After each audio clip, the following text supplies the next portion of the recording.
Good afternoon. तो आप ये देख सकते हैं Awadh series 2024 MA second year third semester English paper first है और अमेरिकन लिटरेचर इसका नाम है। तो देखिए यहाँ पर पहले सिलेबस पोएट्री सेक्शन में 4 पोएम है। ब्रह्मा राल्फ वाल्डो इमर्सन ने लिखा। सेकंड पोएम है when lilacs last in the dooryard bloomed, इसको विटमैन ने लिखा। और नेक्स्ट पोएम है hope is a thing with feathers, इसको लिखा है एमिली डिकिंसन ने। बर्चेज बर्चेज को लिखा है रॉबर्ट फ्रॉस्ट ने। ओके। ड्रामा सेक्शन में who's afraid of Virginia Woolf, इसको लिखा है एडवर्ड एल्बी ने। और द परलाइंड लेटर और the fall of the house of Usher, इसको लिखा है E.A. पो ने। इसके बाद में सोल्जर्स होम को हेमिंगवे ने लिखा है। यहाँ पर बिलब्ड है, बिलब्ड को किसने लिखा? तो बिलब्ड को टोनी मॉरिसन ने लिखा। बिलब्ड एक नॉवेल है। अब यहाँ पर देखिए very short answered questions. Okay. First question है what do you know about Brahma poem. Brahma poem के बारे में आप क्या समझते हैं? In the present poem Brahma is the origin and creator of all animate and inanimate things. इस प्रेजेंट पोएम में ब्रह्मा जो हैं, जितनी भी एनिमेट चीज़ें हैं या जितने भी इनएनिमेट चीज़ें हैं, इन सभी चीज़ों के ब्रह्मा ओरिजिन हैं और क्रिएटर हैं। एंड इवन द सोल, और यहाँ तक कि सोल के भी क्रिएटर ब्रह्मा ही हैं। After a ceaseless cycle of births deaths and rebirths, after the purgation of baser passions and lusts and after its clarification the soul finally merges into Brahma. देखिए death की साइकिल को पूरा करके, डेथ एंड रीबर्थ की cycle को पूरा करके soul finally Brahma के ही अंदर मर्ज हो जाती है। The merging of the soul into Brahma is called the state of nirvana.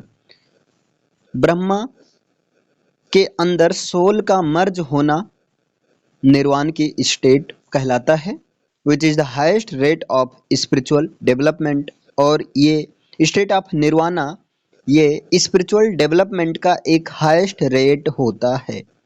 Question number second है Emerson as a poet of beauty and truth, discuss it. Emerson told that beauty and truth are one something, our life is embosomed in beauty. Emerson कहते हैं कि beauty और truth ये दोनों एक अलग चीजें हैं। Our life is embosomed in beauty, हमारी लाइफ जो है ब्यूटी में ही इम्बोसोम्ड है।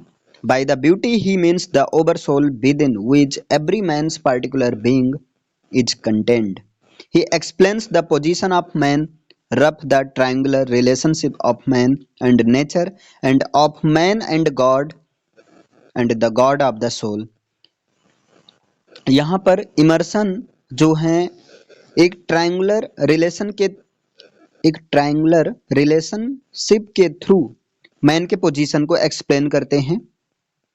क्लियर है कि ट्रायंगुलर रिलेशन के थ्रू मैन के पोजीशन को एक्सप्लेन करते हैं। और ये ट्रायंगुलर कौन है? मैन और गॉड के बीच रिलेशन, गॉड और सोल के बीच रिलेशन, और जो मैन और नेचर के बीच का relation. It is hard to say that God is incarnate in the soul. ये कहना बड़ा मुश्किल है कि गॉड जो है सोल का ही इनकारनेट है, सोल में इनकारनेट है। यहाँ पर नेक्स्ट क्वेश्चन है what do you know about Emerson's transcendentalism. Emerson के ट्रांसेंडेंटलिज्म से आप क्या समझते हैं? तो देखिए यहाँ Emerson has been regarded as the father of American transcendentalism. Emerson को फादर ऑफ अमेरिकन ट्रांसेंडेंटलिज्म कहा जाता है। अमेरिकन ट्रांसेंडेंटलिज्म का फादर रिगार्ड किया जाता है राल्फ वाल्डो इमर्सन को। He was a great scholar of oriental scriptures. ये जो है ओरिएंटल स्क्रिप्चर्स के एक ग्रेट स्कॉलर थे, such as the Upanishads, the Gita, the Brahma Sutra. जैसे उपनिषद, गीता और ब्रह्म सूत्र, इन सब के ये जो है एक ग्रेट स्कॉलर थे। He was also influenced by Plato and German philosophers. और ये यानी कि इमर्सन जो हैं प्लेटो से और जर्मन फिलोसोफर से भी इन्फ्लुएंस थे, काफ़ी ज़्यादा प्रभावित थे। As a transcendental poem As a transcendental poet, he deals with the nature of God and man's place in the universe. एक ट्रांसेंडेंटल पोएट के रूप में राल्फ वाल्डो इमर्सन गॉड के नेचर से डील करते हैं और जो यूनिवर्स में एक इंसान का प्लेस क्या है इस चीज को भी दिखाते हैं. He believed that the universe is the externalization of the oversoul. और राल्फ वाल्डो इमर्सन ऐसा बिलीव करते हैं कि यूनिवर्स जो है ओवरसोल का एक्सटर्नल एक्सटर्नलाइजेशन है. ओके. नेक्स्ट क्वेश्चन है what do you know about Emily Dickinson. Emily Dickinson के बारे में आप क्या समझते हैं. Emily Dickinson was a great American poetess of the 19th century. Emily Dickinson 19th century के एक ग्रेट अमेरिकन पोएटेस हैं. ठीक. She was a poetic genius. ये पोएटिक जीनियस थी, ऑब्जर्वेंट थी, एनालिटिकल थी और सेंसिटिव थी. She was so observant. ये बहुत ज़्यादा ऑब्जर्वेंट थी. डैट नथिंग एस्केप्ड हर. की कोई भी चीज़ एस्केप नहीं की जा सकती हैं. And as such almost the entire range of human experience finds expression in her poetry. और इस तरह से इनकी जो है ह्यूमन एक्सपीरियंस के इनकी पोएट्री में जो भी इन्होंने एक्सपीरियंस किया होता है ये सब जो है अपनी पोएट्री के अंदर इंक्लूड कर देते हैं एक्सप्रेशन के through. Emily Dickinson so the stress on the inner life in her work. Emily Dickinson अपने वर्क में इनर लाइफ के स्ट्रेस को शो करती हैं. डिस्कस कीजिए इस बात पर. Okay. In her discussion of life the emotions of hope, fear, faith. देखिए लाइफ और इमोशंस के डिस्कशन में, इमोशंस में जैसे होप, फियर, फेथ, इन सब के डिस्कशन में एमिली डिकिंसन कहती हैं that external life is superficial. कि जो एक्सटर्नल लाइफ होती है वो सुपरफिशियल होती है but the inner life is glorious and fall absorbing. लेकिन जो इनर लाइफ होती है वो ग्लोरियस होती है और फॉल एब्जॉर्बिंग होती है. The inner as that the life of thought and emotion is immense. जो इनर लाइफ होता है, जैसे जो इनर चीज़ें होती हैं जैसे life of thought and emotion, ये चीज़ें इमेंस होती हैं. नेक्स्ट क्वेश्चन है व्हाट इज सिंबोलिज्म. सिंबोलिज्म होता क्या है. Symbolism may be defined as the use of any part of a play, character, incident, language etcetera. Symbolism को किसी भी पार्ट के, प्ले के किसी पार्ट से, जैसे कैरेक्टर, इंसिडेंट, लैंग्वेज, इन सब के यूज से डिफाइन किया जाता है. To suggest an idea as ideas not conveyed by the surface story. In this way the use of symbol enables our dramatist to endows vast concepts within little space. Next question है what is colour symbolism in O'Neill's Brutus Jones. वैसे syllabus में नहीं है लेकिन एक बार इसको ऐसे सुन लीजिए. The character, the setting, the silver bullet and beating tom are all symbols through which Jones inner anguish, terror,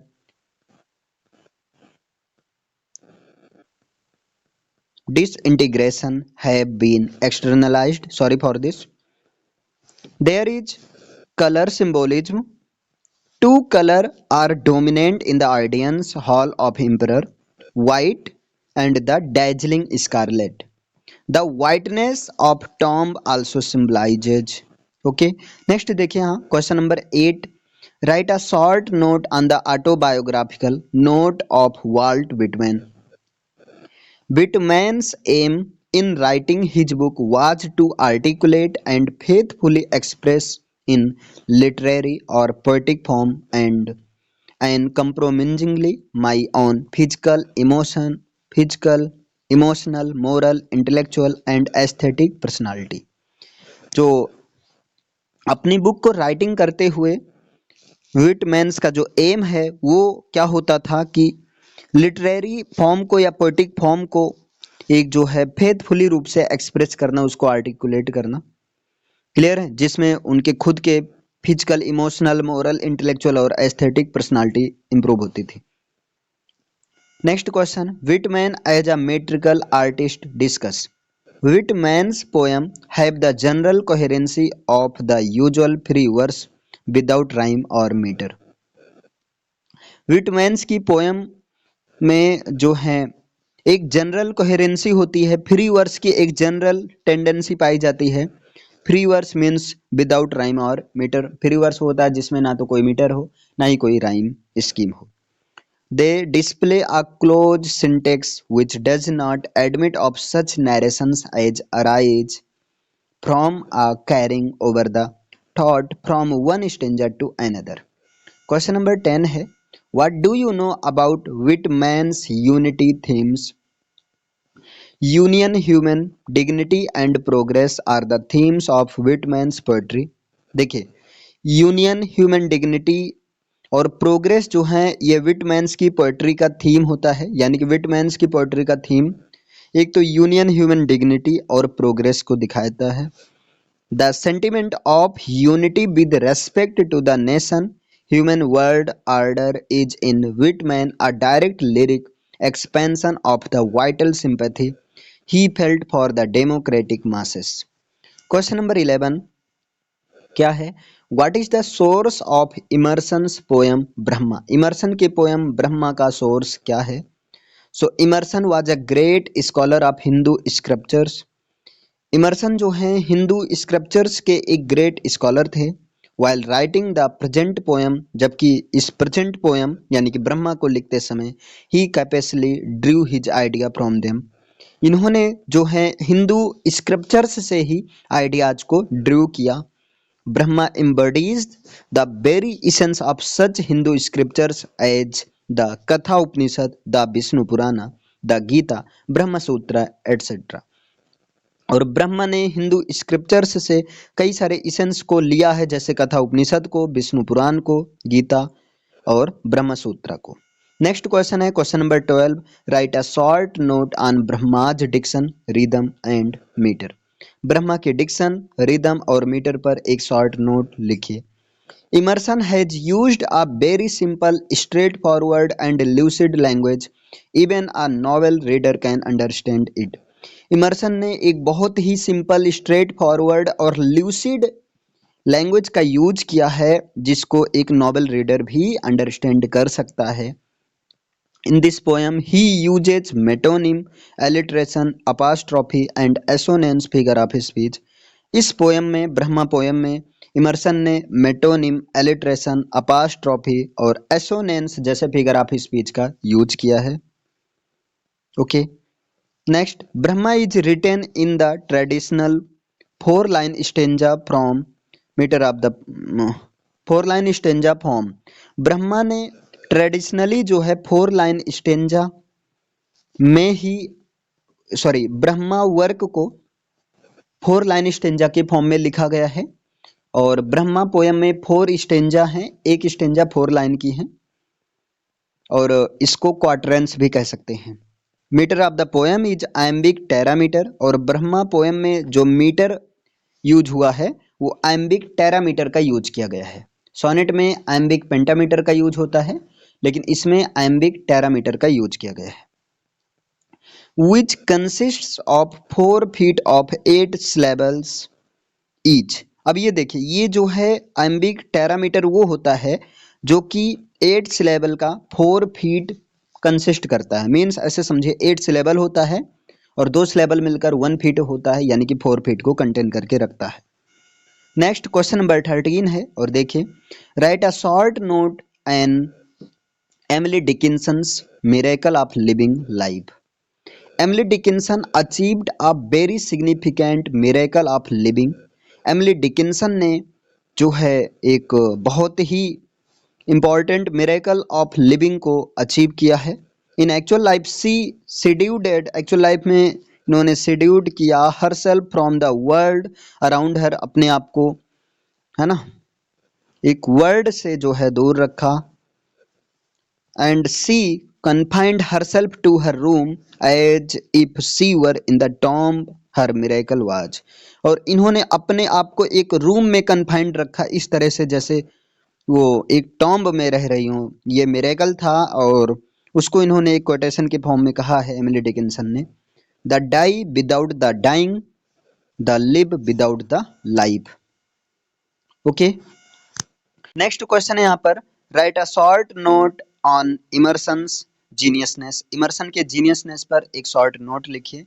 तो देखिए यहाँ, Emerson was a versatile genius. Emerson एक वर्सेटाइल जीनियस थे। He was a poet, philosopher, वो एक poet थे, philosopher भी थे। ही रोट वंडरफुल एसेज, इन्होंने वंडरफुल एसेज को लिखा। As an essayist his great works are, essayist के रूप में इनका ग्रेट वर्क है और वो है self reliance, compre sorry self reliance है ना, compensation, spiritual laws, love, friendship, history. इनका जो है ग्रेट वर्क क्या है, self reliance, compensation, spiritual laws, love, friendship and history. Next है, what is the autobiographical note in Whitman's poem. Whitman is the most autobiographical of poets as well as the most representative. Whitman एक जो है autobiographical poets में से एक हैं और ये बहुत ही ज़्यादा ऑटोबायोग्राफिकल पोएट हैं। इसके साथ में ये मोस्ट रिप्रेजेंटेटिव पोएट के भी रूप में इनको कह सकते हैं, मोस्ट रिप्रेजेंटेटिव पोएट भी कह सकते हैं। He has put more of himself in his masterpiece than another poet in any country or language. His aim in writing his book was to articulate and faithfully express his literary or poetic form and uncompromisingly my own physical, emotional, moral, intellectual and aesthetic personality. Next question है, what is transcendentalism. Transcendentalism होता क्या है। Transcendentalism is a philosophy started in the early 19th century. Transcendentalism एक philosophy है जिसको 19th century में start हुआ। That promotes intuitive spiritual thinking instead of scientific thinking based on material things. ये transcendentalism जो है ये साइंटिफिक थिंकिंग के बजाय स्पिरिचुअल थिंकिंग को प्रमोट करता है, मटेरियल थिंग्स पर बेस्ड है ना, साइंटिफिक थिंकिंग के बजाय ये स्पिरिचुअल थिंकिंग को फोकस में रखता है, उसको प्रमोट करता है। What is the main idea of transcendentalism. Transcendentalists advocate the idea of a personal knowledge of God. देखिए, जो ट्रांसेंडेंटलिस्ट्स होते हैं ये जो हैं गॉड के प्रति एक पर्सनल नॉलेज की आइडियाज को एडवोक करते हैं, believing that no intermediary was needed for spiritual insights. और ये बिलीव करते हैं कि कोई माध्यम की जरूरत नहीं है स्पिरिचुअल इनसाइट से मिलने के लिए। They embraced idealism focusing on nature and opposing materialism. ये जो है एक नेचर को फोकस में करते हैं और मटेरियलिस्टिक चीज़ों का अपोज करते हैं। नेक्स्ट क्वेश्चन है, who were the main poets of transcendentalism movement. The main poets were Ralph Waldo Emerson. Transcendentalism movement के पोएट में कौन कौन आते हैं, तो इसमें आते हैं Ralph Waldo Emerson, Henry David Thoreau, Margaret Fuller, ये आते हैं इसमें। नेक्स्ट है, व्हाट इज एवांट गार्डे। एवांट गार्डे है क्या। In literature the term avant garde refers to poetry और प्रोज। लिटरेचर में जो एवांट गार्डे है ये पोएट्री या प्रोज से डील करता है। That pushes the boundaries and is experimental, और ये बाउंड्रीज को पुश करता है जो कि एक एक्सपेरिमेंटल होता है।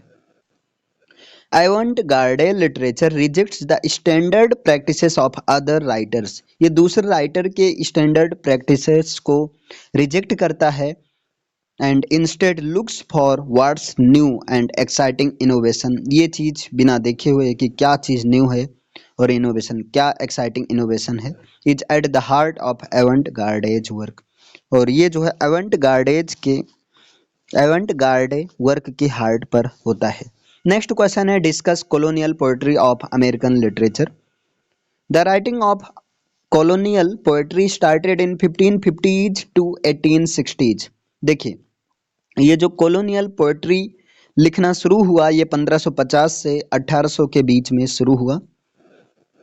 The themes of this kind of poetry, इस तरह के पोएट्री का थीम्स ये होता है are construction of an American identity, एक अमेरिकन आइडेंटिटी का कंस्ट्रक्शन करना होता है। कॉलोनियल पोएट्री का जो थीम होता है क्या होता है, अमेरिकन आइडेंटिटी का कंस्ट्रक्शन करना होता है। नेक्स्ट एंड रिलीजियस वैल्यूज, और इसके साथ में रिलीजियस वैल्यूज को भी आइडेंटिटी करना है। Political rhetoric during the war of independence, independence के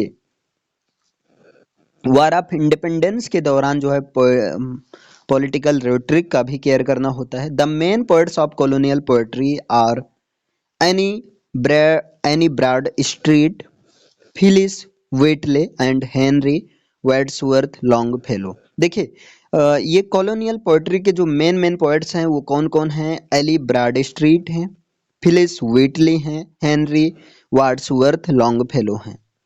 नेक्स्ट यहाँ पर है what do you understand, next question है what do you understand by the term New England Renaissance, New England Renaissance से आप क्या समझते हो। तो देखिए the period from 1829 to 1860 is known as the period of the American और new England renaissance. यहाँ पर क्या बोला गया है कि 1829 से 1860 के बीच का जो पीरियड है उसी को अमेरिकन या न्यू इंग्लैंड रिनेसा का पीरियड बोला जाता है, कहा जाता है। It was the golden day of American literature, ये अमेरिकन लिटरेचर का एक गोल्डन डे होता है। It is called the period of New England renaissance, और इसको न्यू इंग्लैंड रिनेसा का पीरियड भी कहते हैं। इस टाइम को from 1829 to 1860 because most of the writers responsible for the growth of the American Renaissance in literature, क्योंकि literature में है ना, लिटरेचर में जो अमेरिकन रिनेसा की ग्रोथ के लिए कई सारे राइटर जिम्मेदार हैं, were the residents of New England, और वो सब न्यू इंग्लैंड के ही निवासी थे। Emerson, Thoreau, Longfellow, Holmes, Lowell, Hawthorne were all New Englanders, कुछ न्यू इंग्लैंडर्स हैं जैसे Thoreau, Longfellow, Emerson, Holmes, Lowell और हैथ्रोन। नेक्स्ट क्वेश्चन है what are the key characteristics of Whitman's poetry, Whitman's के पोएट्री का की कैरेक्टरिस्टिक्स क्या है। तो देखिए perhaps the most obvious stylistic trait of Whitman's poetry is the long line written in free verse. देखिए यहाँ पर क्या कहा गया है कि मोस्ट ऑब्वियस स्टाइलिस्टिक ट्रेट में पोएट्री जो व्हिटमैन्स की पोएट्री था उसका जो कैरेक्टरिस्टिक्स है वो क्या है, लॉन्ग लाइन रिटेन इन फ्री वर्स, है ना। व्हिटमैन की जो भी पोएम होती थी उसको फ्री वर्स में लिखा जाता था, लॉन्ग लाइन के फॉर्म में लिखा जाता था। जैसे व्हिटमैन की एक पोएम है और उसका नाम है, एक पोएम है जिसको सिलेबस डिस्कस करते समय मैंने बताया था, और वो है when lilacs last in the dooryard bloomed. ये जो है 206 लाइन की पोएम है। Okay, Whitman abandons almost completely the metrical tradition of essential syllabic verse। अब देखिए इसका रीजन क्या है, विटमैन ने क्या किया, फ्री वर्स का यूज किया है, तो इन्होंने जो है मेट्रिकल ट्रेडिशन है इसको कंप्लीटली रूप से अबेंडन कर दिया, छोड़ दिया, and impresses instead the Parsodi of English Bible. अब यहाँ पर देखिए व्हाट इज मिस्टिसिज्म, मिस्टिसिज्म होता क्या है। Mysticism means the aim at the union with the absolute, the infinite और गॉड। मिस्टिसिज्म मीन्स होता है एक तरह से गॉड, इनफाइनाइट पावर के साथ यूनियन करना। ओके, नेक्स्ट क्वेश्चन है why does Whitman call the bird his brother. Whitman ने अपने भाई को बर्ड क्यों कहा या क्यों कहते हैं। Whitman calls the bird his brother, sorry इसका ये होगा व्हिटमैन बर्ड को अपना भाई कहते हैं। क्यों कहते हैं, तो Whitman calls the bird his brother, Whitman bird को अपना भाई कहते हैं because it sings loud human songs with voice of uttermost woe, क्योंकि ये जो है एक loud song, loud human song को गाती है और एक अटरमोस्ट वो की आवाज में। नेक्स्ट क्वेश्चन है what does lilac symbolize in the poem. Poem में लाइलैक, और पोएम का नाम फिर से मैं रिपीट करूंगा, when lilacs past, sorry last होगा, when lilacs last in the dooryard bloomed. Lilacs represent the poet's perennial love for Lincoln. Lincoln means Abraham Lincoln. Lilacs जो है वो जो है पोएट का लिंकन के प्रति एक पेरिनियल लव को रिप्रेजेंट करता है। The fallen star Venus is Lincoln, और जहां पर ये बताया गया ये जो फॉलन स्टार बीनस को लिंकन के रूप में रिप्रेजेंट किया गया है। And the hermit thrush represents death, और हर्मिट थ्रस को डेथ, हर्मिट थ्रस जो है डेथ को रिप्रेजेंट करता है। हर्मिट थ्रस है वो किसको रिप्रेजेंट करता है? डेथ को। नेक्स्ट क्वेश्चन है discuss the recurring themes in the Emily Dickinson's poetry. Emily Dickinson through a recluse from practical life and its experiences understood very well life and its problems. She wrote on myriad human subjects like life and death, God and nature, time and eternity, human emotions like love, hope and fear, the trivial and the sublime, the cosmic and the cosmic, the finite and the infinite. यहाँ पर Emily Dickinson कई सारी चीज़ों पर लिखती हैं, human subject जैसे life और डेथ पर, गॉड और नेचर पर, टाइम और इटर्निटी पर, और कई सारे ह्यूमन इमोशंस जैसे लव, होप, फियर, इन सब पर ये लिखती हैं। फाइनाइट इनफाइनाइट के बीच में बताते हैं, कॉस्मिक और कॉमिक के बीच में बातें करती हैं, ट्रिबिल और सबलाइम के बीच बातें करती हैं। तो इन सब के बारे में ये बताती हैं एमिली डिकिंसन। नेक्स्ट क्वेश्चन है where does hope reside in the poem. Hope is a thing with feathers. Hope is a thing with feathers में इस पोएम में होप कहाँ रहती है? The poem is an extended metaphor और it personifies. Poem जो है एक एक्सटेंडेड मेटाफर है और इसमें होप को एक बर्ड के रूप में पर्सोनिफाई किया गया है। It personifies hope as a bird. इसमें होप को बर्ड के रूप में पर्सोनिफाई किया गया है। This little bird resides in the human soul, और ये लिटिल बर्ड जो है ह्यूमन सोल में रहती है। क्लियर है? नेक्स्ट क्वेश्चन है what is the plot of who's afraid of Virginia Woolf. तो देखिए the play follows the tumultuous night of a married couple. Actually ये प्ले एक मैरिड कपल के ट्यूमल्टिनस नाइट के साथ फॉलो करता है, जहां पर मैरिड कपल है Martha and George as they engage in intense verbal battles. जैसा कि मार्था और जॉर्ज ये दोनों क्वेरल करते रहते हैं, एक वर्बली बैटल्स में इंगेज रहते हैं almost her time, and mind game with a younger couple, और एक यंगर कपल के साथ में जो कि निक और हनी एज अ गेस्ट आता है, इनके साथ एक गेम खेलते हैं, है ना। रिवीलिंग डीप सीटेड सीक्रेट्स, और कई सारे सीक्रेट्स को बताते हैं। कई सारा सीक्रेट डील होता है, जैसा कि इन्होंने झूठ बोला था कि इनका जो है एक बेबी है, लेकिन ऐसा कुछ नहीं होता है। आगे देखिए एंड चैलेंजिंग इल्यूजन्स, और एक इल्यूजन को भी चैलेंज किया जाता है। चलिए नेक्स्ट क्वेश्चन है यहाँ पर देखिए why do George and Martha create an imaginary child. George और मार्था एक इमेजिनरी चाइल्ड को क्यों क्रिएट करते हैं? George and Martha create an imaginary child to escape the impotence and disappointment of their real lives. George और Martha जो हैं एक इमेजिनरी चाइल्ड को क्रिएट करते हैं, इमेजिन करते हैं, ताकि उनके बीच उनके रियल लाइफ में जो डिसअपॉइंटमेंट है, जो इम्पटीनेस है, उसको खाली किया जा सके या उससे वो बच सके। नेक्स्ट क्वेश्चन है what is an absurd play. Absurd play होता क्या है?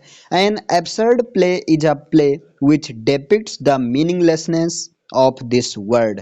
एक एब्सर्ड प्ले वो प्ले होता है जो इस वर्ड के मीनिंगलेसनेस को डिपिक्ट करता है, and the isolation of the individual, और इंडिविजुअल के एक पार्टिकुलर पर्सन की लाइफ में क्या एक आइसोलेशन है उस चीज को दिखाता है। नेक्स्ट क्वेश्चन है what is short story. Short story क्या होता है? अ short story is a brief work of literature. Short story literature का एक ब्रीफ वर्क होता है ना। ऐसे समझो लिटरेचर की एक ब्रीफ में, शॉर्ट ब्रीफ में जब कहानी बता दी जाती है किसी चीज को, तो वो शॉर्ट स्टोरी होती है, usually written in narrative prose. Short story जो है नैरेटिव प्रोज में लिखी जाती है। It is work of prose fiction, ये प्रोज फिक्शन का वर्क होती है। And can be read in one sitting, usually between 20 minutes to an hour. और इसको शॉर्ट स्टोरीज को जनरली एक सेटिंग में इसको पढ़ा जा सकता है, 20 मिनट से लेकर 1 घंटे के बीच में इसको कंप्लीट किया जा सकता है पढ़कर। ओके, नेक्स्ट क्वेश्चन है, जैसे अभी यहाँ पर दो शॉर्ट स्टोरीज हैं, एक ही राइटर की, एडगर एलन पो की दो शॉर्ट स्टोरीज हैं, एक है द पर्लाइंड लेटर और सेकंड है the fall of the house of असर। और एक और शॉर्ट स्टोरीज है सोल्जर्स होम, जिसको लिखा है हेमिंगवे ने। ओके, नेक्स्ट क्वेश्चन है आपका, what is the significance of the title of the purloined letter. The title purloined means stolen, purloined का मतलब होता है स्टोलन, चुराया गया। In the story a letter from the queen's lover has been stolen, इस स्टोरी में एक क्वींस का लवर से, है ना, एक लेटर को चुरा लिया जाता है, एक रॉयल लेडी से एक लेटर को चुरा लिया जाता है। फ्रॉम द बॉर्डियर, जो कि बॉर्डियर से मतलब वो बॉर्डियर में गलियारे में बैठी हुई होती है, और वो मिनिस्टर डियार्की को देखती है और देखकर वो लेटर को गिरा देता है। इससे मिनिस्टर डियार्की को लगता है कि लेटर की इम्पोर्टेंस समझ में आ जाता है, और इस तरह से वो एक लेटर को रिप्लेस करके ये ओरिजिनल लेटर चुरा लेता है by the unscrupulous minister D which has been rescued by the detective Dupin. और इस लेटर का रेस्क्यू यानी कि फिर से रिकवर किसके द्वारा किया जाता है, तो डिटेक्टिव ड्यूपिन के द्वारा इस लेटर को डिस्कवर यानी कि वापस लाया जाता है। नेक्स्ट क्वेश्चन है, what is meant by meerschaum. Meerschaum से आप क्या समझते हैं, तो meerschaum is a soft white clay like material consisting of hydrated magnesium silicate founded chiefly in तुर्की। मीरस्कॉम जो होता है एक सॉफ्ट व्हाइट क्ले होता है, ठीक है, जो कि हाइड्रेटेड मैग्नीशियम सिलिकेट से बना होता है और ये तुर्की में पाया जाता है। In the purloined letter it refers to a tobacco pipe. Purloined letter में ये मीरस्कॉम का मतलब होता है एक टोबैको पाइप से रिफर करता है।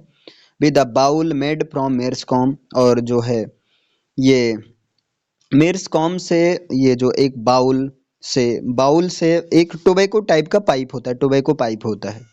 नेक्स्ट क्वेश्चन है, what is the English meaning of the Latin phrase au troisieme, है ना, ट्रॉयजिमी से बोल दो या ट्रॉयसिमी बोल दो, कोई दिक्कत नहीं। लैटिन फ्रेज ट्रॉयसिमी को का इंग्लिश मीनिंग क्या है, तो the English meaning of the phrase au troisieme is the third floor, है ना। ट्रॉयसिमी का जो ट्रॉयसिमी फ्रेज का जो इंग्लिश मीनिंग है वो है third floor. Next question, what is the main theme of a soldiers home. Soldiers home poem का मेन थीम क्या है। एलिनेशन इज अ की theme in soldiers home. Soldiers home में जो की थीम है वो एलिनेशन है। Krebs feels alienated from everyone in his home town, और क्रेब्स जो है अपने होम टाउन में हर कोई से एलिनेटेड फील करता है। नेक्स्ट क्वेश्चन है, what does 124 mean in Beloved. Beloved में 124 का मतलब क्या है। The novel there with the first part opens with sentence 124 was spiteful. Novel जिसका फर्स्ट पार्ट ओपन होता है सेंटेंस, किस सेंटेंस के साथ, 124 वाज स्पाइटफुल। ये इंपॉर्टेंट है। बिलव्ड नॉवेल किस लाइन से शुरू होता है, तो वो शुरू होता है 124 वाज स्पाइटफुल, इस नॉवेल से शुरू होता है। This refers to the house in which Sethe lives with her family. ये एक ऐसे घर से रिफर करता है जहां पर सैथी अपने फैमिली के साथ रहती है, which is located on blue stone road 124 in Ohio, जो कि ओहियो में 124 ब्लू स्टोन रोड पर बसा हुआ है। क्लियर है। नेक्स्ट क्वेश्चन है, व्हाई डिड सैथी किल बिलव्ड। सैथी ने बिलब्ड को क्यों किल किया, क्यों मारा, तो यहाँ पर है Sethe killed Beloved because she did not want her daughter to be subjected to the trauma of slavery. Sethe ने अपनी बेटी बिलब्ड को जान से मार दिया क्योंकि वो नहीं चाहती थी कि उसकी बेटी स्लेवरी के ट्रॉमा के अधीन हो जाए, स्लेवरी के अधीन हो जाए, उसकी बेटी भी वो सारी चीजें फेस करे जो उसने अपने पास्ट लाइफ में फेस किया है।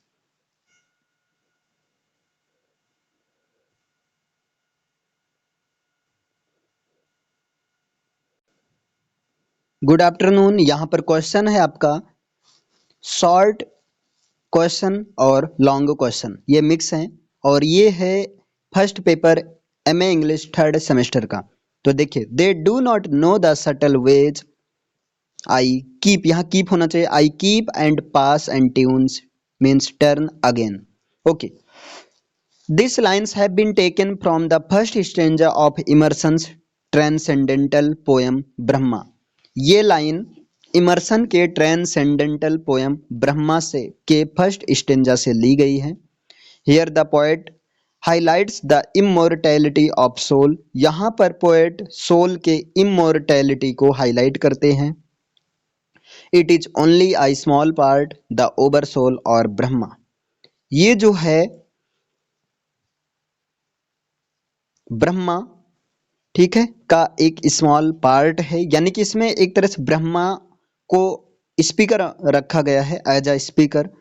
मीन सीधा सीधा इस पोएम को ब्रह्मा के पर्सपेक्टिव पॉइंट ऑफ व्यू से लिखा गया है। The soul is subjected to a ceaseless cycle of birth, और यहाँ पर बताया गया सोल जो है एक बर्थ के साइकिल से डेथ और रीबर्थ में एक तरह से ये बंधा हुआ है, until it is purgated of barren passions and worldly impurities। Okay, next यहाँ पर क्वेश्चन है, अब यहाँ पर अंडरलाइन पोर्शन को ही डिस्कस करेंगे। देखिए, write a short note on the Frost's place in American poetry. He deals with American life, especially as found in rural and pastoral areas, and signs of the glory of American cultural traditions।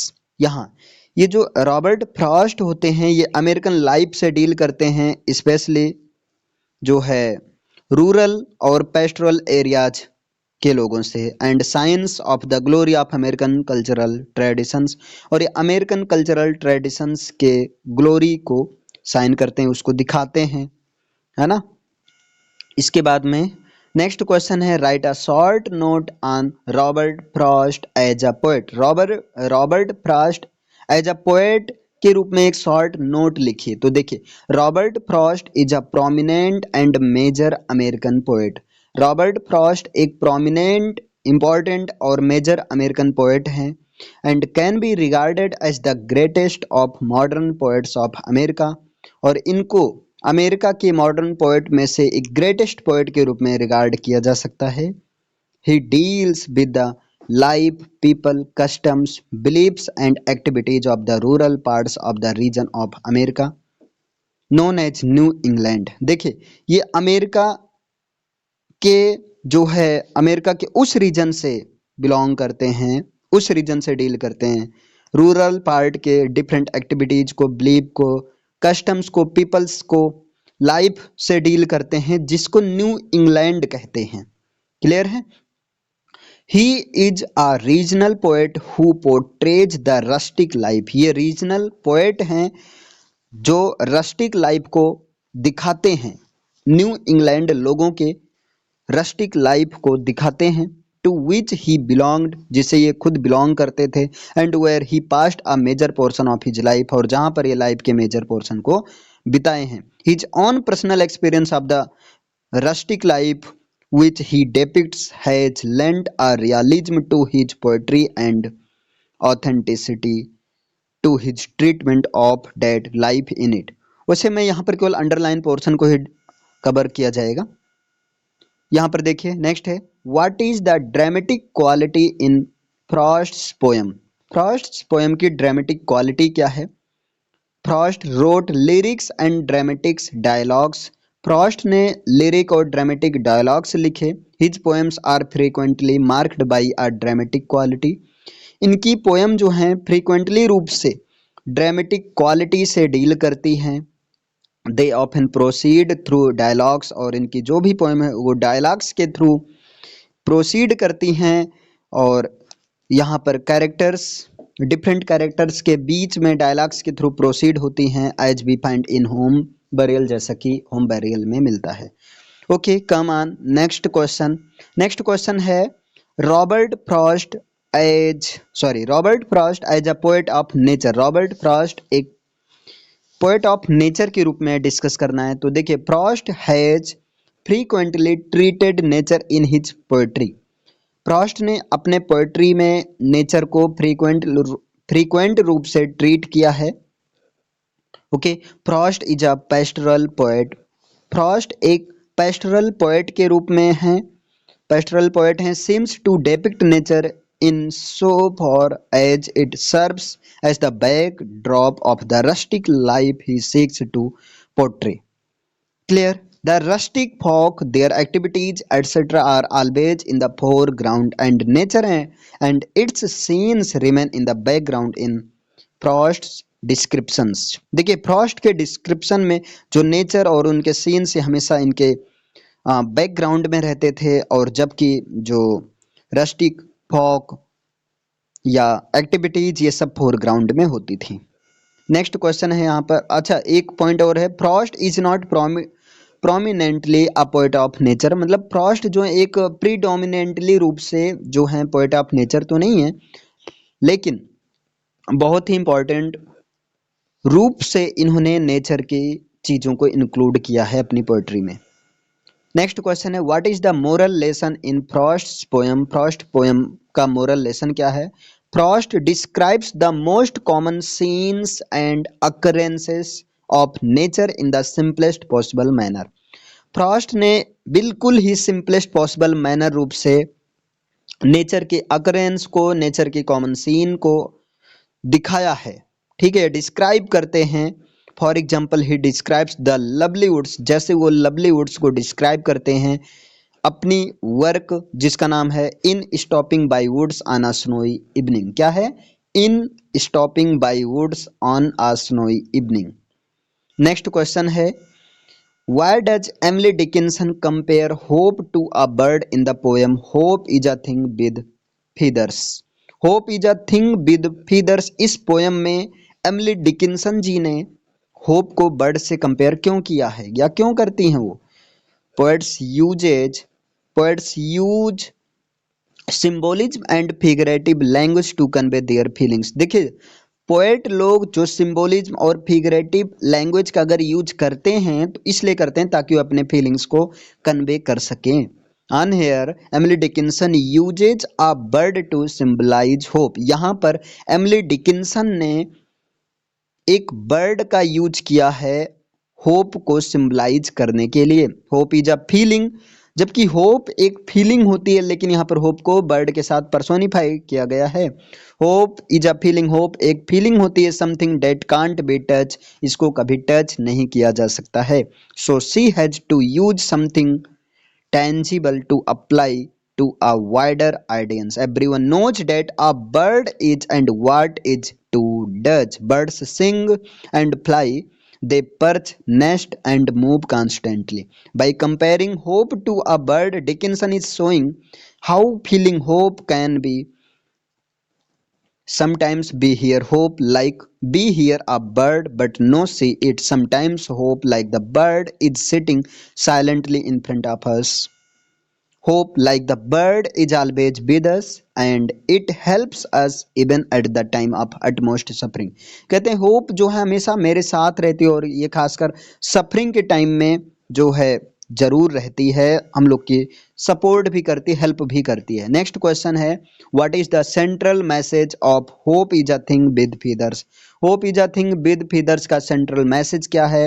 Hope is the thing with feathers is the reminder, ये इस बात को reminder कराता है that hope is something that lives inside us all, कि hope एक ऐसी चीज है जो हम लोग के अंदर रहती है।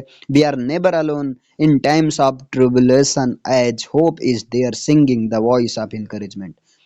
अगर हम बहुत ज़्यादा दिक्कत परेशानी में हों तो वहाँ पर होप जो है एक इनकरेजमेंट की वॉइस से सिंगिंग करते रहते हो और हम कभी अकेला फील नहीं कर सकते हैं। Next question, why does Virginia Woolf use symbolism? According to Woolf, repeated images, characters, atmosphere and actions can have symbolic value. Woolf के अनुसार जो है इमेजेज का रिपीट करना, repeated image, repeated characters, repeated images और कैरेक्टर्स, एटमॉस्फेयर, एक्शंस, ये सब symbolic value in सब के पास होता है। से explains why we need symbols, ये भी एक्सप्लेन करते हैं कि हमें सिंबल्स की नीड क्यों होती है। Okay, by stating that words are meagre comparison with ideas, क्योंकि ये कहते हैं कि वर्ड्स जो हैं आइडियाज के साथ कंपैरिजन करने के लिए कम पड़ जाते हैं, इसलिए एक सिंबल का यूज किया जाता है। नेक्स्ट देखिए, यहाँ पर क्वेश्चन है, वैसे question, what is the climax of the play who's afraid of Virginia Woolf? इसको आप ऐसे देख लीजिए, the climax of the play reveals the extent to which invention is featured in the story their son is made up, as is perhaps the story from George's childhood about his friend who accidentally killed his parents. Question है next, what is the conflict in the Perlined letter? Any story must be dramatic in order to be interesting. ये करें, कोई भी कहानी dramatic होनी चाहिए जिससे वो इंटरेस्टिंग हो सके, इंटरेस्टिंग बनाई जा सके। Similarly the drama in a short story, short story में जो ड्रामा होता है is almost always based on single major conflict, वो एक सिंगल मेजर कॉन्फ्लिक्ट पर डील करता है। सेम यहाँ द प्रलाइंड लेटर में भी एक कॉन्फ्लिक्ट है लेटर का, स्टोलन लेटर का। ठीक है, तो आप यहाँ पर देख सकते हैं, यहाँ देखिए, the story proper begins with Dupin decides to recover it, और ये कहानी जो है प्रॉपरली ड्यूपिन के साथ शुरू होती है और वो इसको रिकवर करने का डिसाइड करते हैं, स्टोलन लेटर को रिकवर करते हैं। ठीक, क्वेश्चन है next, how does the purloined letter explore the concept of hidden truths? The purloined letter explores the concept of hidden truths through the physical hiding of the stolen letter. ये देखिए, purloined letter जो है hidden truth के concept को explore करता है एक stolen letter के फिजिकल हाइडिंग के साथ, है ना। Despite the extensive search conducted by the police के द्वारा बहुत ज़्यादा सर्च करने के बावजूद भी they are unable to locate the letter, वो अनेबल रहते हैं कि लेटर का लोकेशन पता लगाने में, because it is concealed in plain sight, क्योंकि ये प्लेन साइट में रखा होता है। The story emphasizes the idea that important information can often be overlooked due to its apparent simplicity or insignificance, और ये स्टोरी इस बात को इम्फोसाइज करता है, इस आइडियाज को, कि कभी कभी इंफॉर्मेशन जो है ऐसे सिंप्लिसिटी एक होती है, मीन्स बहुत ही ऑब्वियस प्लेस पर वो होती हैं चीज़ें जो कि स्टोलन होती हैं, मिल नहीं रही होती हैं। Dupin's ability to see beyond the surface and uncover the hidden truth of the letter's location showcases the significance of the perception and observation. Next question है, what is the message in the fall of the house of Usher? In the fall of the house of Usher का message क्या है? The meaning of the fall of the house of Usher warns against the traps of power. देखिए, ये fall of the house of असर जो कि एक short story है, ये जो है पावर के ट्रैप्स के खिलाफ जो है एक वार्निंग देती है कि किस तरह से लोग पावर में फंस जाते हैं। Sins of the pride and greed, pride और ग्रीड के सिंस को दिखाता है, and tragedies that often befall families, और एक ट्रेजिडीज की बात करता है जो कि अक्सर फैमिलीज में हो जाती हैं। रोड्रिक असर sold his family at a time, एक बार क्या हुआ, रोड्रिक असर ने अपनी फैमिली को सोल्ड कर दिया था। when they were innocent for wealth, power and no consequences for his actions. In doing so, he sealed their fates to a cruel demise that proved such a deal was never worth it for any of them. Piles of money and privilege are not fulfilling for life. For his own personal gain, Roderick condemned millions of innocents to horrible fate. He ruined his life along with family members for the money and wealth. अब यहाँ पर है Rodrik असर ने अपनी life को अपनी family के मेंबर्स के साथ में पैसे के लिए और संपत्ति के लिए बर्बाद और नष्ट कर दिया, र्यून कर दिया। This story warns us obtaining massive wealth. ये स्टोरी जो है हमें बहुत ज़्यादा मैसिव वेल्थ को ऑब्टेन करने की एक चेतावनी देता है कि इससे क्या होता है। इज वेल एक मैसिव वेल्थ को ऑब्टेन करना मतलब making a deal with the devil, एक डेविल के साथ डील करना। In order to keep their empire people will abandon their morals.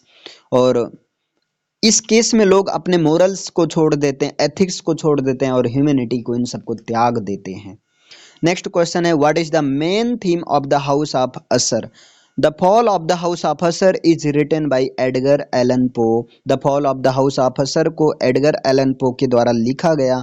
The author uses the theme of family isolation and madness to show why the house collapsed, है ना। यहाँ पर author जो है इस चीज को बताते हैं कि ये जो फैमिली के बारे में, फैमिली की थीम से, फैमिली की मतलब कौन कौन से थीम का यूज करते हैं, ये फैमिली आइसोलेशन, मैडनेस, इन सब की थीम का यूज करते हैं ताकि ये दिखा सकें किस तरह से वो घर किस प्रकार से गिरा था।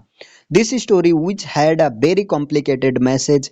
ये कहानी जिसका मैसेज एक बड़ा कॉम्प्लिकेटेड है। In the house lived Roderick Usher, और उस घर में, इस असर हाउस में रोड्रिक असर और उसकी सिस्टर मैडलाइन असर रहती है। रोड्रिक इज सफरिंग फिजियोलॉजिकली, और रोड्रिक असर जो वो फिजिकल रूप से सफ़र करता है physiologically. When the narrator arrives to the house he describes the house in a dark. जब नैरेटर इस घर में आता है तो वो इस घर को एक डार्क में, है ना, और एक एविल वे के रूप में डिस्क्राइब करता है। As he approaches the house he finds Madeline in state of depression and sickness. और नरेटर जो है उसकी सिस्टर मैडलाइन को डिप्रेशन और सिकनेस स्टेट में पाता है। Madeline later dies from a mysterious illness and Roderick and the narrator bury Madeline under the house. Madeline जो है बाद में एक मिस्टीरियर इलनेस जिसका नाम कैटालेप्सी है, उससे जो है इसकी डेथ हो जाती है, और इससे रोड्रिक और नैरेटर ये दोनों मैडलाइन असर को घर के ही अंदर उसको बरी करते हैं, दफन करते हैं। Because Roderick believed scientist would run experiments on her. क्योंकि साइंटिस्ट को, अरे रोड्रिक असर ये मानता था कि बाहर की दुनिया में साइंटिस्ट लोग इसकी बॉडी का यूज करके एक्सपेरिमेंट करेंगे बिकॉज ऑफ हर डिजीज, इसकी डिजीज की वजह से। Madeline then comes back from the grave. लेकिन क्या होता है, मैडलाइन वापस ग्रेव से वापस आ जाती हैं एंड कम्स एट रोड्रिक, और रोड्रिक के पास आती हैं, रोड्रिक के ऊपर गिर जाती हैं। Which causes him to die from shock. और इससे जो है रोड्रिक असर की भी डेथ एक शॉक से हो जाती है ना। Roderick and Madeline suffer from mental illness such as depression, anxiety and many other symptoms. इस तरह से रोड्रिक और मैडलाइन दोनों ही कहीं ना कहीं फिजिकल रूप से, मेंटल रूप से डिप्रेशन, एंजाइटी, कई सारे सिम्टम के शिकार थे, इसे ये सफ़र करते थे।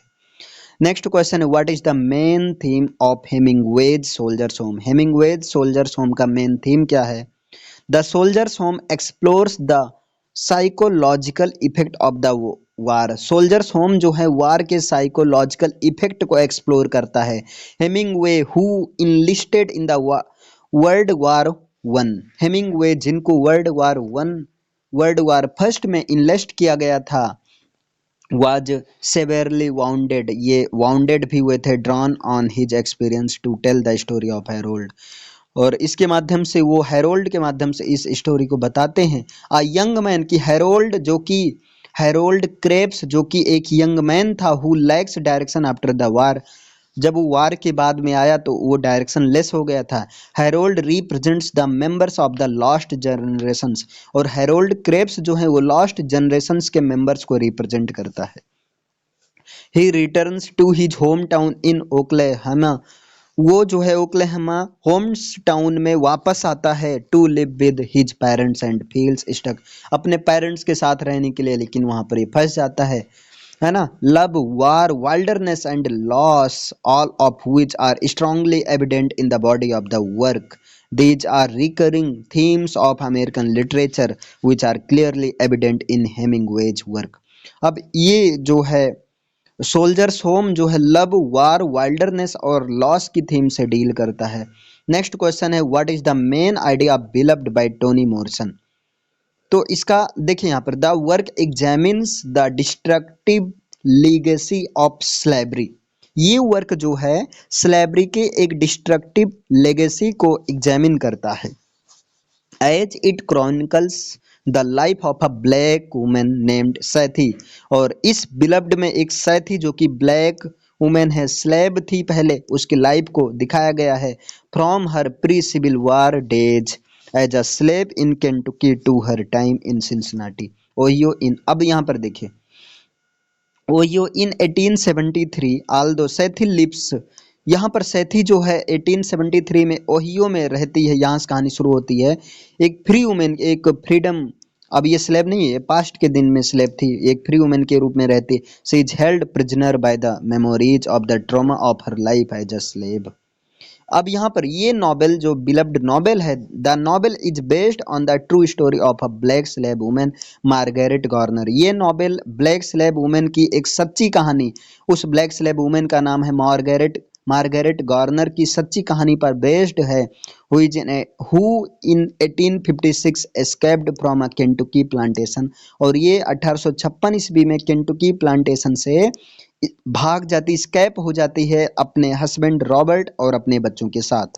दे सॉट रिफ्यूज इन ओहियो। और ये आकर ओहियो में बस जाते हैं लोग। But their owner and law officers soon caught up with the family. लेकिन जल्द ही इनको लॉ इनको इनके मालिक यानी कि ऑनर और लॉ ऑफिसर्स के द्वारा इनको जल्द ही कैच कर लिया जाता बिफोर देयर रिकैप्चर। लेकिन कैप्चर होने से पहले Margaret killed her young daughter to prevent her return to slavery. Margaret ने अपनी ही बेटी को स्लेवरी से बचाने के लिए अपनी बेटी की हत्या कर देती है। दे आर काट and in act of supreme love and sacrifice. और इनको कैच कर लिया जाता है और इनके इस एक्ट को कहा गया है act of supreme love and sacrifice कहते हैं। She too tries to kill her children in order to save them from slavery. और यहाँ पर सेम यहाँ सैथी में सॉरी इस नॉवेल में सैथी भी अपने चिल्ड्रन को मारने का प्रयास करती है ताकि वो स्लेवरी से बचा सके, और इसमें वो अपनी बड़ी बेटी बिलव्ड को मारने में सक्सेस भी हो जाती है। Next question why did Sethe attempt to kill her children. तो इसको देखिए by trying to her children Sati asserts her right to children beyond her control as a black slave woman in the face of her inability to be traditional mother. Sati believes killing her children is the only way that she can protect them from the atrocities of school teacher. शायद ये सोचती थी school teacher के एट्रोसाइड से अगर बचाना है बच्चों को तो एक ही उपाय है कि उनको मार देना। एज अ मदर, एक मदर के रूप में शायद he made the choice to keep her children away from the horrors of slavery. वो जो है एक मदर के रूप में शायद ही अपने बच्चों को स्लेवरी के हॉरर से दूर रखना चाहती थी।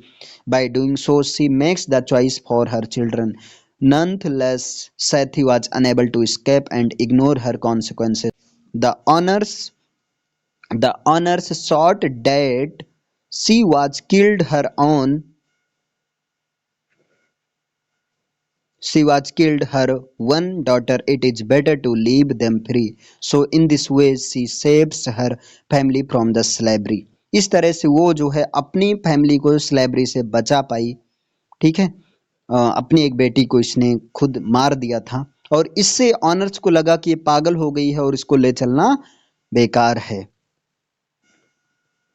नेक्स्ट क्वेश्चन है discuss the character sketch of Martha in the play who's afraid of Virginia Woolf. देखिए who's afraid of Virginia Woolf में मार्था के कैरेक्टर स्केच को डिस्कस करना है। तो यहाँ पर देखिए Martha, the play describes Martha as a large boisterous woman 52 looking somewhat younger. ये प्ले इस प्ले में मार्था जो है एक लार्ज बॉइस्टरस वुमेन को डिस्क्राइब करता है जो कि 52 ईयर की है।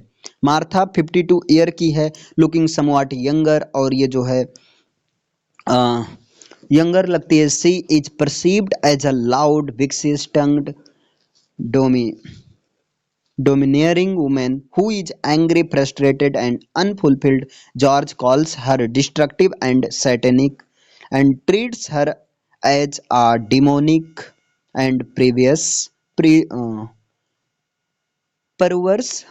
woman. देखो यहाँ पर ऐसे समझो, जॉर्ज जो है इसको मार्था को डिस्ट्रक्टिव और एक सैटेनिक के कहता है ना। और she's at once a vixen who attempts to seduce younger men and succeeds as in the case with Nick। और यहाँ पर ये जो है अपने पति जॉर्ज को टॉर्चर करने के लिए ये अपने से यंगर मैन को भी सेड्यूस करती थी, और जैसा कि इन्होंने अपने गेस्ट निक के साथ फ्लर्ट करने में, उसको सेड्यूस करने में सक्सेसफुल भी रही। ठीक, shrew went on degrading her husband in public. Psychologically Martha is an estranged and distraught woman. Psychologically जो मार्था है एक स्ट्रेंज्ड टाइप की और जो एक डिस्ट्रॉट टाइप की वुमेन है। ठीक, her mother died when she was just a child. इसकी माँ की डेथ तब हो गई थी जब ये एक छोटी सी बच्ची थी। And her father married an extremely wealthy old lady. और इनके पिता एक जो एक्सट्रीमली ओल्ड लेडी से शादी कर लिए थे। हु नेवर लव्ड और केयर्ड फॉर हर। और जो कभी इसकी केयर नहीं की और कभी भी इसकी जो है इससे प्यार नहीं करते थे, है ना। इसकी मतलब सौतेली माँ कभी नहीं चाहती थी। Her father looked after her. इसके पिता इसकी देखभाल करते थे। And she in turn adored him even though he managed to dissolve her first marriage. When George came into the picture he saw him George as an ideal husband of Martha since George liked the drive to achieve success. With this, his relationship with his daughter became a little cold and reserved. In George's words, her father does not care whether she lives or dies. Next question है, a college president, no information about Martha's father is given, not even his name. Next question है, discuss the themes of the story the fall of the house of Usher. The fall of the house of Usher, इस कहानी की story को discuss करो। There are many themes in the story. Story में कई themes हैं। एक तो मैडनेस है, दूसरा फियर है, और तीसरा जो है इंसेस्ट है, और चौथा जो है फ्रेंडशिप है। Narrator arrives at the house of Usher in order to visit a friend. Narrator जो है असर ऑफ हाउस में आता है ना, अपने फ्रेंड को देखने के लिए। While the relationship between him and Roderick, जबकि उनके बीच जो है मतलब नैरेटर और रोड्रिक असर के बीच का relationship is never fully explained, मतलब इसे फुली रूप से एक्सप्लेन नहीं किया गया है। The reader does learn that they were boyhood friends. और रीडर को ये भी नहीं पता चल पाता है कि ये दोनों बचपन के फ्रेंड है, लेकिन अननेम्ड नैरेटर जो है ये बचपन का फ्रेंड है, बॉयहुड फ्रेंड है किसका, रोड्रिक असर का। That Usher writes to the narrator urging him to give him company in his time of distress. The arts, despite और because of his madness Usher is skilled at music and apparently is quite a painter. इसके बाद में यहाँ mortality, the plot of Edgar Allan Poe's tale essentially involves a woman who dies, is buried and rises from the grave, but did she ever die? देखिए यहाँ पर जो ये women है, मैडलाइन है, ये मर जाती, इसको दफन किया जाता और ये फिर से ग्रेव से बाहर आती है। और यहाँ पर क्वेश्चन है, क्या उसकी कभी डेथ हुई थी या नहीं। Near the horrific final of the tale, Asar screams, "We have put her living in the tomb." Premature burial was something of the obsession for Poe, who featured it in many of his stories. Next question है, discuss the plot summary of Hemingway's Soldier's Home। देखिए Hemingway, Ernest Hemingway ने एक work लिखा जिसका नाम था soldiers home. इसकी plot summary को डिस्कस करना है। Soldier's Home is a 1925 short story by the American writer Ernest Hemingway. Soldiers home soldiers home जो कि 1925 में लिखा गया एक शॉर्ट स्टोरी है, अमेरिकन राइटर अर्नेस्ट हेमिंगवे ने लिखा था, and one of his earliest and clearest examples of what would prove a prevalent and important theme for his work, alienation. और ये एक जो है अर्लीस्ट और क्लियरेस्ट एग्जाम्पल में से एक है जो कि एलिनेशन की थीम को दिखाती है। You can read Soldier's Home here before proceeding to our summary and analysis of Hemingway's story below. Okay, Soldier's Home plot summary. Let's see. A young man named Harold Krebs, एक young man होता है जिसका नाम Harold crabs है, has returned from fighting in the first world war. ये first world war में fight से वापस आया होता है, and can no longer relate to the people in his hometown in Oklahoma. और ये अपने होम टाउन ओक्लाहोमा में जो है लोगों से लंबे समय तक रिलेट नहीं कर सका। मीन्स जब ये वापस आता है तो लोगों के द्वारा इसका वेलकम नहीं किया जाता। He didn't return to the United States until 1919। ये 1919 तक यूनाइटेड स्टेट्स नहीं लौटा था। A year after the war ended, यानी कि जब वार एंड हो गया था तो उसके बाद भी एक साल तक ये वापस नहीं आया, यानी कि 1918 में फर्स्ट वर्ल्ड वार एंड हुआ था, लेकिन ये वापस कब आया? 1919 में। And the initial enthusiasm with which the towns people greeted craps fellow soldiers upon their return has passed. और इस तरह से इनिशियली रूप से जो शुरुआत में जो आए थे उन सबका ग्रीट किया गया था, उन सबका वेलकम किया गया था टाउन्स के पीपल के द्वारा, लेकिन ये एक साल बाद आया था। हेमिंगवे हमें ये बताते हैं that when he initially returned home, जब वो शुरुआती में वापस लौटा था, he didn't want to talk about the war, तो वो वार के बारे में बात भी नहीं करना चाहता था। बट व्हेन ही रियलाइज्ड, लेकिन जब उसे रियलाइज हुआ डेट ही डिड, तब वो बात करना चाहा। But nobody wanted to hear about it, लेकिन अब कोई उसकी बात सुनना नहीं चाहता था। in order to get people's attention, अब ताकि लोग उसकी बात को सुने, इसलिए craps finds that he has to lie, कि क्रैप्स को ये समझ में आता है कि अब वो झूठ बोलेगा अबाउट हिज एक्सपीरियंसेज, अपने एक्सपीरियंसेज के बारे में, and give himself the credit for things, और चीज़ों के लिए खुद को वो क्रेडिट जिम्मेदार ठहराएगा, which happened to the other people, जो दूसरे लोगों के साथ हुआ था, अब वो खुद बताएगा कि उसने ऐसा ऐसा किया था। इन टाइम, लेकिन इस समय में he loses sight of what actually happened to him during the war, लेकिन एक्चुअली वो भूल गया था कि वार में हुआ क्या था, और इसके साथ में इन्होंने झूठ बोला भी था, लेकिन लोग समझ गए थे, है ना, ये सक्सेस नहीं रहा। Krebs spends his days sleeping in late, अब ये जब वापस घर आता है तो ये दिन भर लेट तक सोता रहता था। Walking to the library to get a book, और लाइब्रेरी तक जाता था, किताबें लाता था। He reads a history book about the recent war, और ये हाल फिलहाल हुए वार के बारे में हिस्ट्री की किताबों को पढ़ता रहता था। एंड प्रैक्टिसाइजिंग हिज क्लेरिनेट, और अपने क्लेरिनेट का प्रैक्टिस करता था। He doesn't have a job, इसके पास कोई जॉब भी नहीं है। Tends to watch other people going about their lifes, और अब ये जो है दूसरे लोगों की लाइफ में ताक झाक करने लगा, उनके लाइफ, दूसरे लोगों के लाइफ के बारे में जानने लगा, पढ़ने लगा, उनको देखने लगा। He doesn't want to find a girlfriend, ये गर्लफ्रेंड भी वो नहीं बनाना चाहता था। ऑल्दो इट्स क्लियर, यद्यपि ये तो क्लियर है, he is interested in the girls of his home town, कि वो अपने होम टाउन की गर्ल्स को देखने में इंटरेस्टेड है, लेकिन ये but he doesn't want to have to talk to them in order to try to woo one of them, लेकिन वो उनमें से किसी से बात करना नहीं चाहता था, किसी को लुभाना नहीं चाहता था। वो मीन्स पटाना, किसी को पटाना नहीं चाहता था। एट होम, घर पर हैरोल्ड्स मदर टेल्स हिम, घर पर हैरोल्ड की माँ उसे बताती है that she and Harold's father have agreed to let him borrow the family car, कि वो और उसके पिता उसको एग्री कर दिए हैं, परमिशन दे दिए हैं कि अगर वो मतलब एक फैमिली कार को बोरो किए हैं with a view to encourage him to get back out into the world.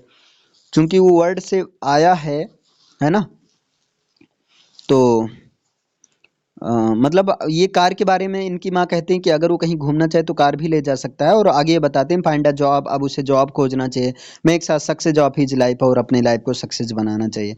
However Harold doesn't want to do any of this, लेकिन अब हैरोल्ड कुछ भी नहीं करना चाहता था। When his mother asks him he loves her, जब उसकी माँ कहती है कि वो उसे मानता है, will do it for her, तो वो ऐसा उसे करना होगा। He answers that he doesn't love her, और वो आंसर करता है कि वो उससे प्यार वार नहीं करता है, मेकिंग हर क्राई, और इससे उसकी माँ रोने लगती है। लेकिन फिर वो समझाता है कि उसका मतलब ये नहीं है। He lies to comfort her telling her, और वो जो है कंफर्ट जोन में जाने के लिए झूठ भी बोलता है। But he does love her, और वो कहता भी है कि देखो ऐसी बात नहीं है ना। वो कुछ अच्छा करने का प्रयास करेगा। आगे when he leaves the house, जब वो घर से बाहर जाता है, he was to leave home, तो घर से निकलते समय वो प्रतिज्ञा भी करता है, go to Kansas to get a job, कि अब वो कैंसास जाएगा और वहाँ जॉब को फाइंड आउट करेगा, जॉब करेगा। Before that however he goes to watch his sister Helen play indoor baseball, इसके पहले उसकी सिस्टर जो है वो इंडोर बेसबॉल खेलने जा रही थी।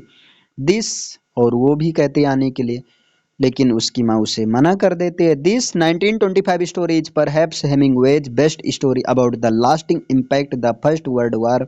देखिए ये कहानी है सोल्जर्स होम, ये फर्स्ट वर्ल्ड वार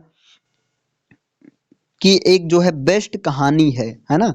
हेमिंग्वेज की एक बेस्ट स्टोरीज में से एक है, हेड ऑन हिज जनरेशन, जो कि उसकी जनरेशन की कहानी है, एंड ऑल ऑफ मैन, और वो सारे लोगों की कहानी, who had served in the war, जो कि वार में सेवा किए हैं।